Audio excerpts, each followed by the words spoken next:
Hi friends, how are you? బాగున్నారా? అందరూ బాగుండాలని దేవుని మనస్ఫూర్తిగా కోరుకుంటున్నానండి. రేపు మరి నా బర్త్డే అండి. అలాగే నేను 50 డేస్ ఫాస్టింగ్ ప్రేయర్ చేయడం జరిగింది. సో అందుకని ఈరోజు ఆ 50 డేస్ నేను చేయలేని ఫుడ్ పేదవారికి ఇవ్వాలనుకున్నాను. దేవుని వాగ్దానాలు, మరి ఈరోజు ఫుడ్ డొనేషన్ అనేది చేయడం జరుగుతుంది. ఫ్రెండ్స్ చూడండి వీడియో. లెట్స్. అయ్యా, ధర్మం చేయండి అయ్యా, దయగల మహారాజా, ఆకలేస్తుందయ్యా. అయ్యా, ధర్మం చేయండి అయ్యా.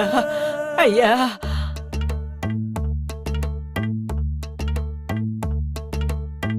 ఒక్క పూట అన్నం కోసం ఎదురు చూడడం, జానడంత ఊపిరి కోసం చేయి చాచడం, కడుపు కాలి కాలి ఇక్కడ బూడి తాగుతున్నా, మనిషి అన్నవాడికి మనసే లేకపోయేనన్నా,